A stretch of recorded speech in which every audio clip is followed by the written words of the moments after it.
할렐루야. 네, 현장과 또 온라인 영상을 통해 수예배로 함께 하시는 모든 광연의 성도님들을 예수님의 이름으로 축복하고 환영합니다. 오늘은 마가복음 2장 13절에서 17절의 본문을 가지고 예수님의 눈이라는 제목으로 함께 하나님의 말씀의 은혜를 나누도록 하겠습니다. 여러분들께 그림 하나를 보여드리겠습니다. 그림을 보시면서 가장 먼저 보이는 것은 무엇인지 저한테 말씀하시지 마시고 속으로 한번 생각해 보시기 바랍니다. 네, 그림을 보시면 무엇이 보이십니까? 좀 시간을 좀 드릴게요. 왜냐하면 좀 보시고 생각을 하셔야 되니까. 자, 그림을 보시면서 아마 오리가 보이시는 분도 있을 것이고 또 반대로 토끼가 보이는 분도 있을 것입니다. 그리고 또 둘 다 보이는 분도 있을 것입니다. 그림을 보면 참 신기한 그림인 것 같습니다. 똑같은 그림이지만 다른 형체가 나타나기 때문이죠. 같은 그림을 보지만 이렇게 다르게 보이는 이유가 무엇일까요? 그것은 이 사람마다 관점의 차이가 있기 때문입니다. 같은 그림을 보지만 우리가 어떤 관점을 가지고 그림을 바라보느냐에 따라 오리가 먼저 보이기도 하고 아니면 토끼가 먼저 보이기도 하고 또 심지어 다른 사람은 다 보이는데 한 가지만 보인다고 말하는 사람도 있습니다. 똑같은 상황과 현상을 눈으로 바라보지만 사람마다 생각하는 것과 받아들이는 것이 다르다는 것이죠. 관점과 가치관을 다른 말로 하면 무엇이라고 할 수 있을까요? 바로 세계관이라고 할 수가 있습니다. 세계관은 이 세상을 바라보는 눈이라고 할 수 있습니다. 국어사전에는 이렇게 정의하고 있는데요. 자연적 세계 및 인간 세계를 이루는 인생의 의의나 가치에 관한 통일적인 견해. 우리가 어떤 세계관을 가지고 살아가느냐는 참으로 중요한 문제입니다. 어떤 가치관을 가지고 살아가느냐가 중요하다라는 것이죠. 예를 들면 100점짜리 시험지를 들고 온 자녀가 엄마에게 자랑을 합니다. 엄마, 나 오늘 시험 100점 맞았어 하면서 이렇게 시험지를 엄마한테 내밉니다. 아이의 마음 가운데는 그 시험지를 내밀면서 어떤 마음이 있을까요? 아마도 엄마에게 칭찬을 받고 싶고 또 인정받고 싶어하는 그 마음이 그 100점짜리 시험지를 내미는 자녀에게 있을 것입니다. 그런데 여러분들 한국 엄마들은 그 100점짜리 시험지를 내미는 자녀에게 뭐라고 말할까요? 그래? 100점이 몇 명이야? 너 혼자만 100점인 거야? 라고 하면서 한국 엄마들은 그렇게 물어봅니다. 이런 대답은 우리의 의식 구조 안에 무엇이 있음을 말해줍니까? 서열을 매기고 이 등수를 매기는 가치관이 있다는 것을 말해주죠.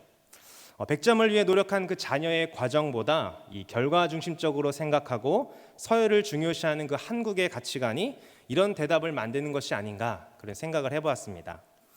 EBS에서 한 다큐멘터리가 있었는데요. 거기서 이 미국 엄마와 이 한국 엄마를 대상으로 실험을 했습니다. 아이에게 문제를 내주고 그 아이 옆에 엄마를 같이 앉혔습니다.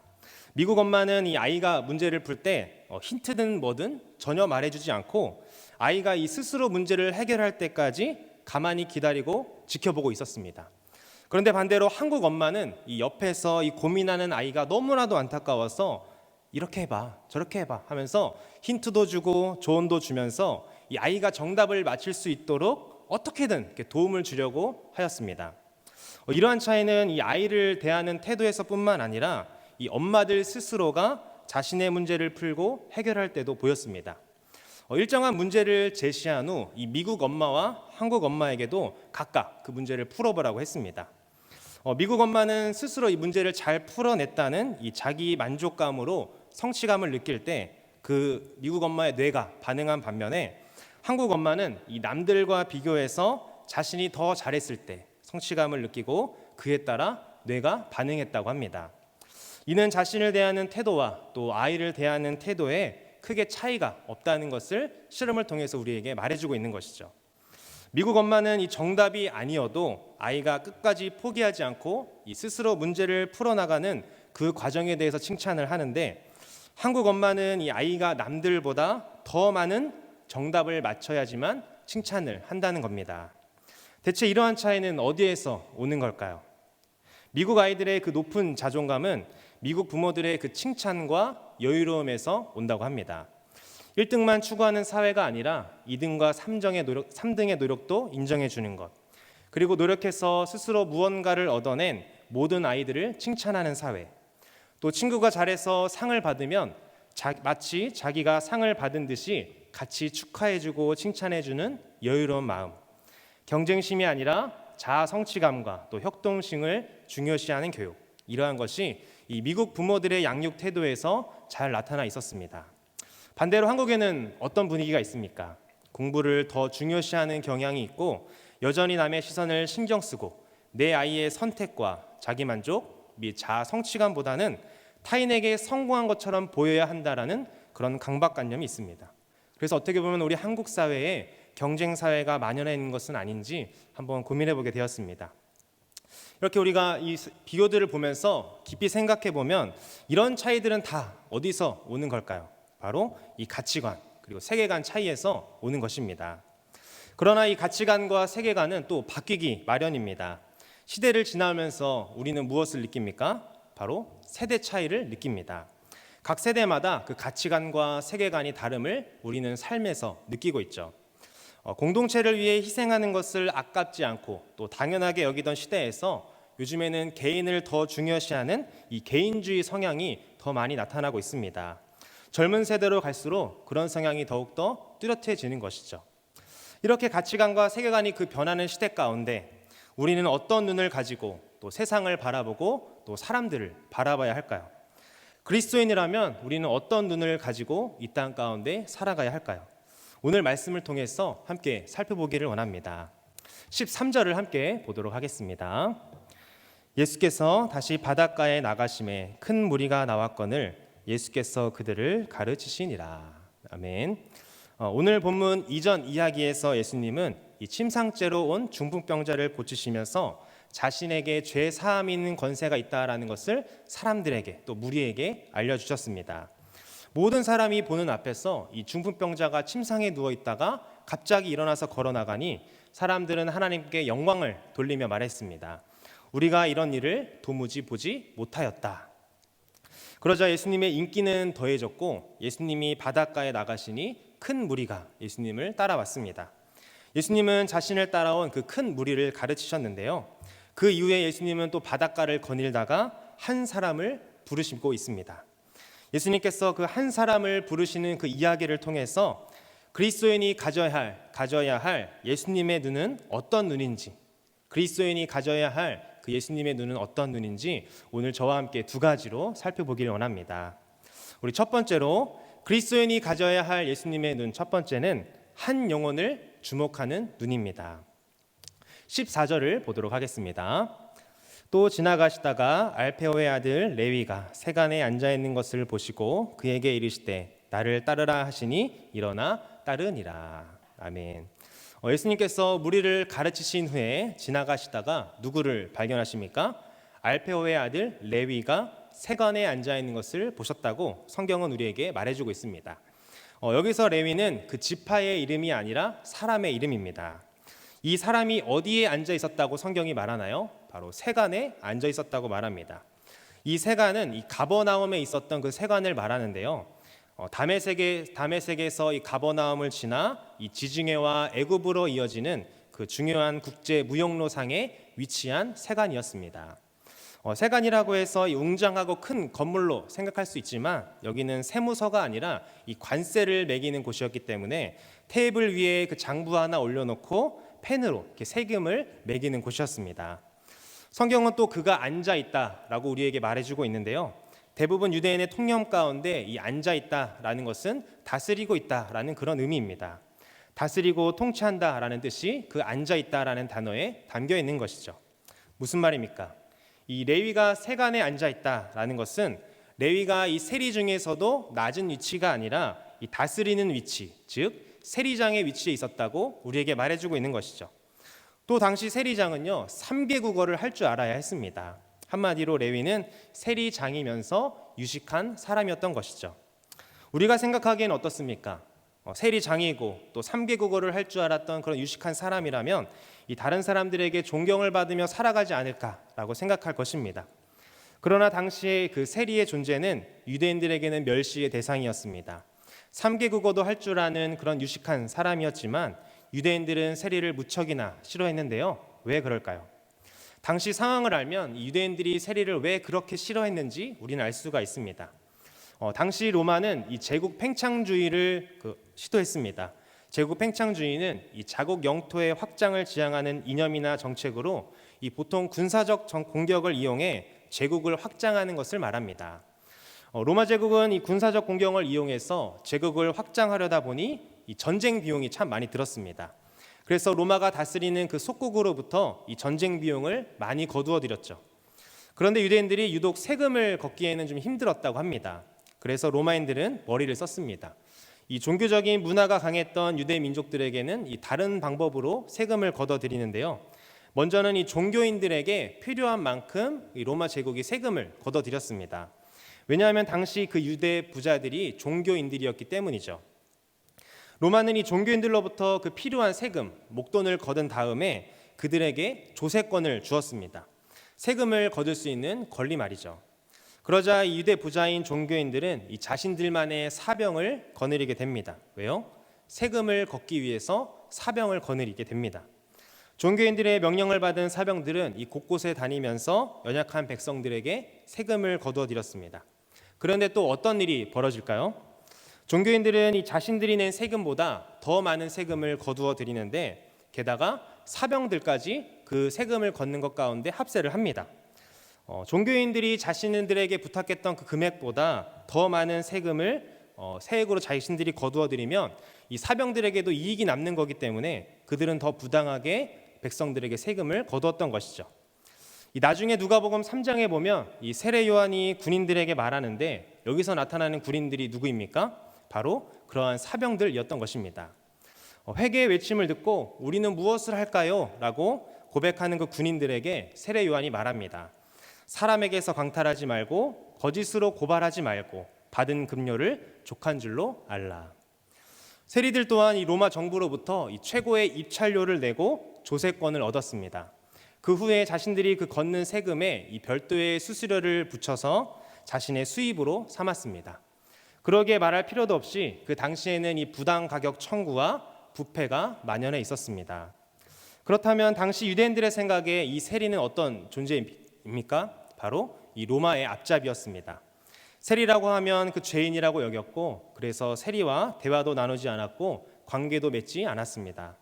세리도 헬라어로 이 갑바이와 모케스라는 이 두 가지의 종류로 나뉘는데요. 전자는 이 일반세를 수금하는 세리를 말하고 또 후자는 관세를 받는 세리를 말합니다. 그런데 이 관세를 받는 세리가 일반세를 거두는 그 세리보다 더 악하고 부유했다고 합니다. 바로 우리 오늘 본문에 나타나는 이 세리 레위가 이 관세를 받는 세리였죠. 무역 상로를 지나는 그 무역 상품뿐 아니라 호수에서 이 어부들이 상업적으로 잡는 그 물고기에도 관세를 부과했습니다. 그러기에 사람들은 이 세리들을 죄인으로 취급했고 쳐다보는 것도 반가운 눈으로 쳐다보지 않고 째려보거나 한심하다는 표정으로 그들을 바라보고 지나갔습니다. 또한 무거운 세금을 거두어 들였으므로 착취자요 또 그리고 반역자로 낙인을 찍었습니다. 그렇다면 이 세리장이었던 레위의 삶은 어땠을까요? 아마도 삶 속에 돈은 가득하고 또 삶도 윤택했을 것입니다. 좋은 옷도 입고 또 좋은 집에서 부족함 없이 살았을 것입니다. 그러나 이 세리장이었던 레위에게 부족한 것이 무엇이었을까요? 바로 대화 나눌 상대조차 없는 외로움이 그에게 있었습니다. 그의 삶 속에는 쓸쓸함과 또 인생의 허무함이 담겨 있었을 것입니다. 세상적인 것으로 가진 것은 많지만 대화 나눌 상대 하나 없고 자신을 위로해 주거나 또 자신의 마음을 알아주는 상대는 아무도 없었을 것입니다. 예수님께서 해변을 거니시다가 무엇을 보신 것입니까? 테이블 의자에 쓸쓸함과 허무함을 가진 모습으로 앉아있는 한 사람, 바로 세리장 레위를 보신 것입니다. 세리장 레위의 고독을 예수님께서 보신 것이죠. 그곳은 바닷가이고 또 국제 무역로이었기 때문에 많은 사람이 그곳을 지나다녔을 것입니다. 예수님은 그 많은 사람 중에서 이 허무와 아픔을 안고 있는 세리장 레위를 바라보신 것입니다. 그리고 그를 부르십니다. 나를 따르라. 예수님의 부름 앞에 이 허무함과 쓸쓸함으로 살아갔던 레위는 어떻게 합니까? 성경은 그가 일어나 따르니라 라고 우리에게 말해주고 있습니다. 레위가 이런 예수님의 부름 앞에 바로 따를 수 있었던 이유가 무엇이었을까요? 예수님이 자기에게 오기 전부터 아마 사람들로부터 소문을 들었을 것입니다. 병든 자를 치유하며 또 사람들이 무시하고 천대하던 사람들에게 손을 내밀며 그들을 회복해 주시던 이가 바로 예수 그리스도다라는 사실 말이죠. 그래서 자신을 따르라고 말씀하시던 그 예수님의 부름 앞에 레위는 자신의 모든 것을 내려놓고 예수님을 따르게 되었습니다. 누가복음 19장에도 세리 한 명이 등장합니다. 누가 등장합니까? 바로 삭개오입니다. 삭개오도 예전부터 예수님의 소문을 알고 있다가 예수님께서 자신의 동네에 온다고 하자 그 예수님을 만나기 위해 나무 위로 올라간 것처럼 말이죠. 레위가 예수님을 따르는 모습을 보면서 다른 사람들은 어떤 생각을 했을까요? 반역자이며 이 죄인인 레위가 예수님을 따라간다고? 아마 일어나지 않을 것 같은 일이 일어난 것이죠.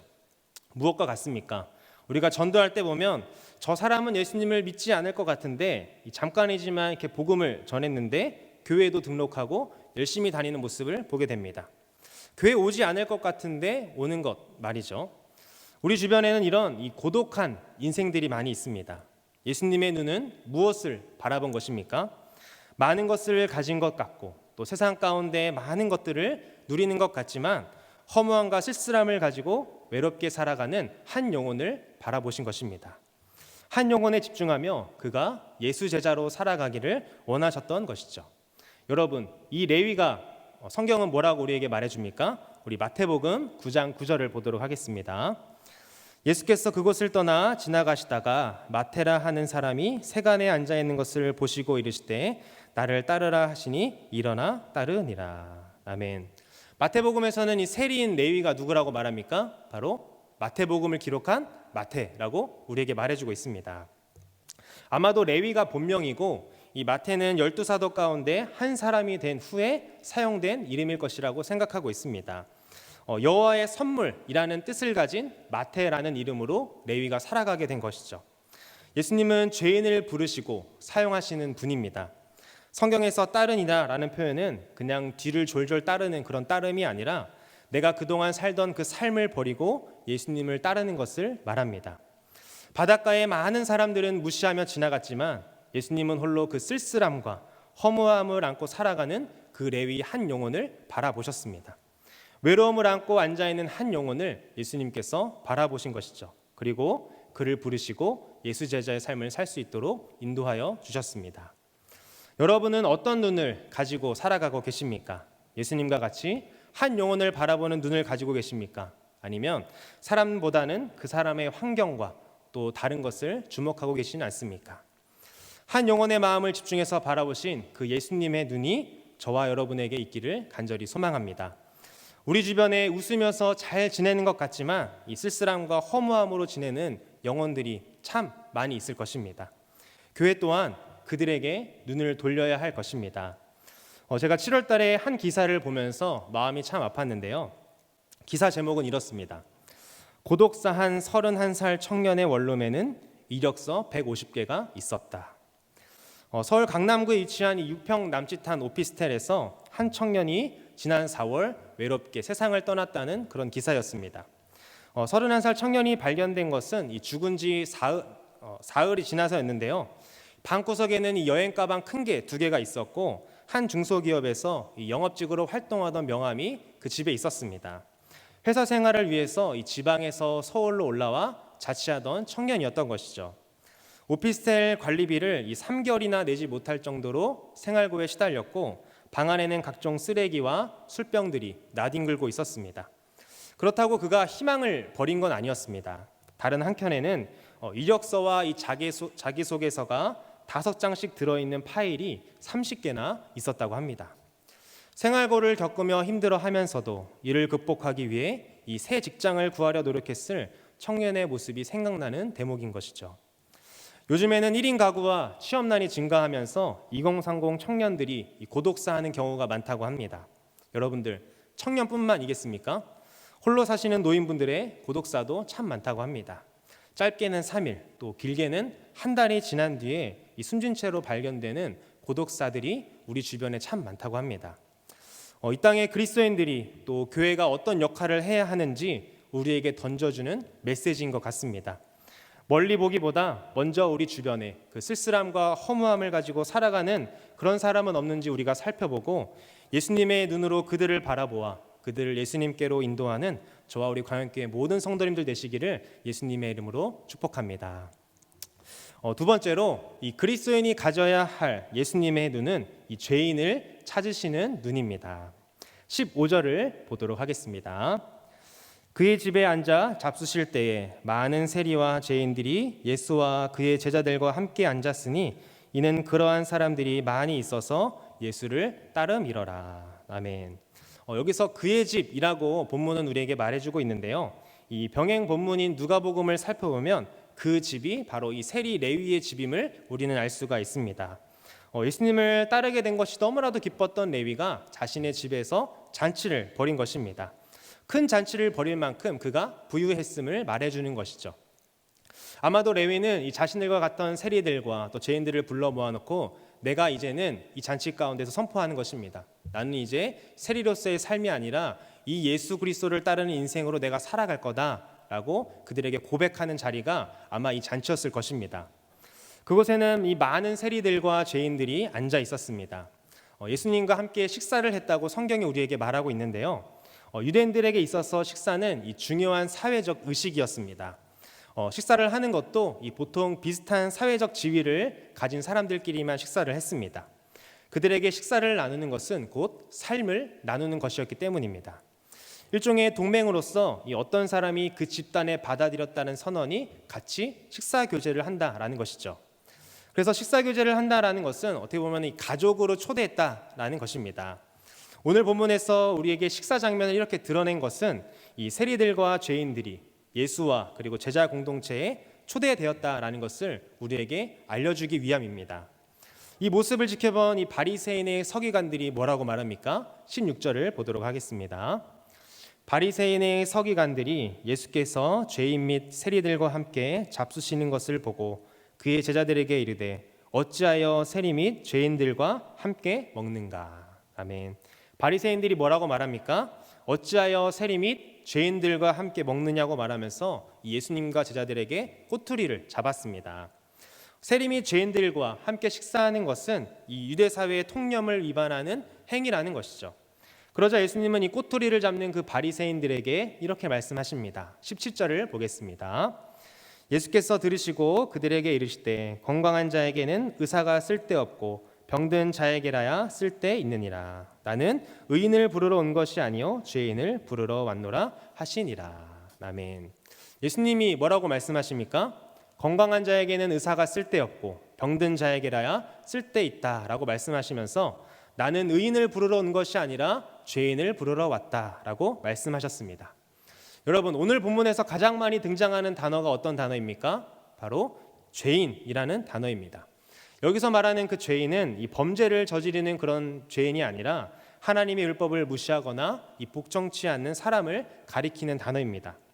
바리새인들은 이런 자들과 교제를 나누는 것을 이 하나님께 대한 범죄라고 생각하여 엄격하게 금지하였습니다. 그래서 예수님께서 이 당시 반역자이며 또 죄인이라고 여기는 세리들과 함께 이 식사 교제하는 것을 노골적으로 비난한 것이죠. 그런데 예수님과 함께 이 식사 교제 나누는 자들을 누가 죄인이라고 한 것입니까? 바로 그 당시 사회입니다. 바로 그 당시 유대 사회가 그들에게 죄인이라고 말한 것이죠. 이것이 어떻게 보면 우리 이 기독교인들의 함정입니다. 무엇입니까? 이 사회적 이슈마다 나도 모르게 편을 나누는 것을 말합니다. 자신들만의 기준을 가지고 여기는 선하고 저기는 악하다는 편견 말입니다. 여기는 참이고 또 저기는 거짓이고 또 여기는 의인이고 또 저기는 죄인이라는 건 말입니다. 그런데 이 논리가 누구에게서 지금 나타나고 있는 것입니까? 바로 오늘 본문에 등장하는 이 바리새인들에게 나타나고 있습니다. 자신들이 정해놓은 이 전통적인 율법까지 가지고 와서 그것에 어긋나면 모두 죄인이라고 여기며 자신들은 의인이라고 여기는 모습이 오늘 본문에 나타난 이 바리새인들의 모습이었습니다. 율법을 지키지 않는 자들을 멸시하고 이 자기들만 의롭다고 그들의 잘못된 생각에서 이 기인한 태도인 것이죠. 여러분, 이 모든 사람이 평등해지는 장소가 있는데요. 그 세 가지는 어느 곳일까요? 네, 생각 머릿속으로 하고 계신 것 같은데요. 모든 사람이 평등해지는 장소 세 가지. 첫 번째는 화장실입니다. 그리고 두 번째는 목욕탕. 그리고 마지막 세 번째는 병원입니다. 생리적인 일을 이 화장실에서 해결하지 못하면 다들 땀을 흘리며 또 긴장하고 또 물불을 가리지 않고 화장실을 가려고 하는 초인적인 힘이 발생됩니다. 다 똑같죠.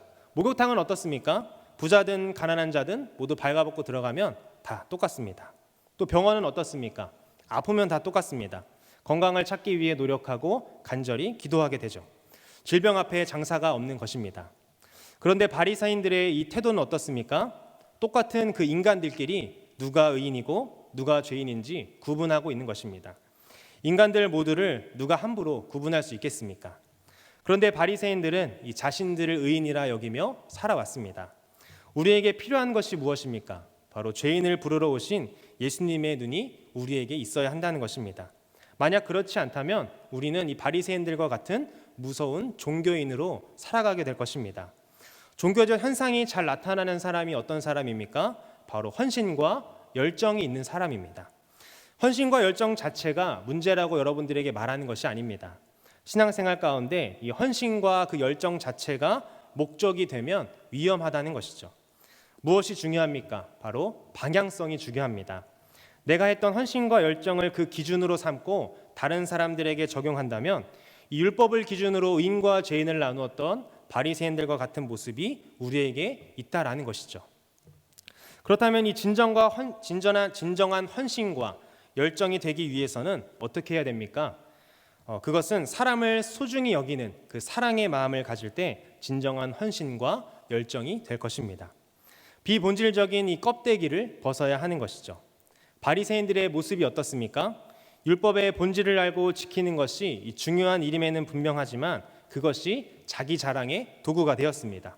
또 자기 의를 드러내는 데 집중했고 또 형식적인 그 신앙의 모습으로 바리새인들이 살아갔습니다. 예수님이 찾으시는 죄인은 어떤 사람입니까? 율법을 지키지 못하는 그 사람입니까? 아닙니다. 예수님께서 찾으시는 죄인 한 사람은 자신을 죄인으로 인정하고 예수님을 구하는 자, 구원을 소망하는 자를 말합니다. 17절에 예수님이 뭐라고 말씀하셨습니까? 건강한 자에게는 의원이 쓸데없고 병든 자에게라야 쓸데있느니라. 나는 의인을 부르러 온 것이 아니요 죄인을 부르러 왔노라. 주님은 죄의 질병으로 고통당하는 자들을 위하여 영혼의 의사로 이 땅에 오셨으므로 죄인들과 함께 있다라는 것이 당연하다는 것입니다.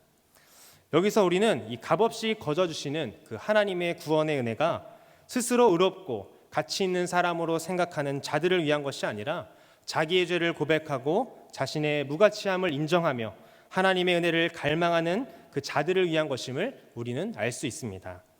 예수님이 인간의 몸을 입고 이 땅 가운데 내려오신 것은 이 거만하고 또 영적으로 건강한 채 하는 종교인들을 구하러 오신 것이 아니라 철저히 가난하고 병든 영혼, 심령이 가난한 자들, 당신의 도움이 이 절대적으로 필요한 존재들을 구원하기 위해 이 땅 가운데 오신 것입니다.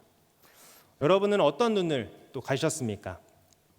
우리는 바리새인들과 같은 이 종교인의 눈을 가지는 것이 아니라 자신을 죄인이라 고백하며 구원의 은혜를 갈망하는 자를 찾으시는 그 예수님의 눈이 있어야 할 줄 믿습니다. 또한 죄인을 찾으시는 그 예수님의 눈, 그 눈을 가지고 다른 사람들을 바라보기 이전에 나 자신을 돌아봐야 할 것입니다. 신앙생활을 함에 있어서 이 바리새인들과 같은 종교인의 눈으로 살아가는가, 아니면 날마다 자신을 쳐서 복종했던 그 사도 바울과 같이 내가 죄인임을 인식하며 구원의 은혜의 감격으로 살아가는지 말입니다.